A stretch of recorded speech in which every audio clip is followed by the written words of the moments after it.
Emma's footsteps echoed down the dimly lit hallway, anticipation bubbling within her. A new neighbor, an opportunity for friendship, perhaps even companionship.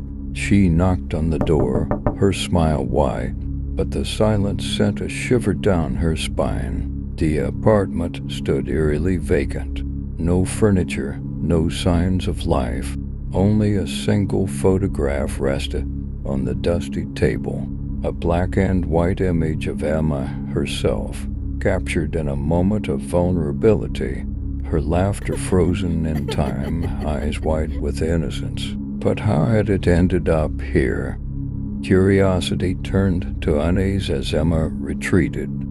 The next day, the headlines screamed from every newsstand. Wanted killer strikes again. The police sketch bore an uncanny resemblance to the man she'd hoped would be her neighbor. Panic surged through her veins. She had unknowingly welcomed danger into her life. Emma raced home, heart pounding. The corridors seemed longer, the shadows deeper. She fumbled with her keys, desperate to lock herself away from the world outside. But as the door swung open, dread clamped around her chest. He was there, not the neighbor she'd imagined, a friendly face, a shared cup of coffee. No, this man was a specter, a predator. His eyes held no remorse, only calculation. He'd been watching her, the way she laughed on her balcony, the late nights when she thought she was alone. Every detail catalogued, every vulnerability noted. "You're a curious one," he whispered, his voice a blade against her sanity. Emma stumbled backward, her mind racing. How had she missed the signs? The empty apartment, the photograph.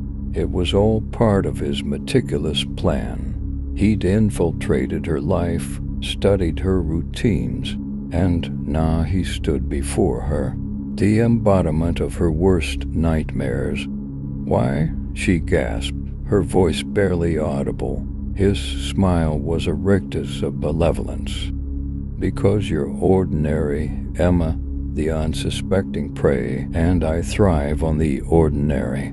Emma's survival instincts kicked in. She lunged for the door, but he was faster. His grip closed around her wrist, fingers like iron. "You see," he murmured, "I've been waiting for this.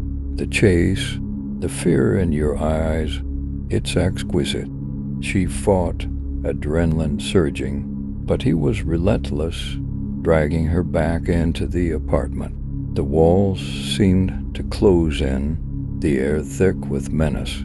"You're my masterpiece," he whispered, tracing the curve of her cheek. The fear, the desperation, it's all part of the canvas. Emma's mind raced. Escape routes, hidden weapons, anything. But he was always one step ahead. "Why?" she choked out again. His laughter echoed, chilling. "Because, my dear Emma, fear is the truest form of art, and you, my canvas, will inspire my greatest masterpiece." As he raised the knife, Emma glimpsed her own reflection, the terror etched into her eyes. She wondered if anyone would remember her, the girl who smiled too easily, the girl who trusted. But now she was just another stroke on his dark canvas.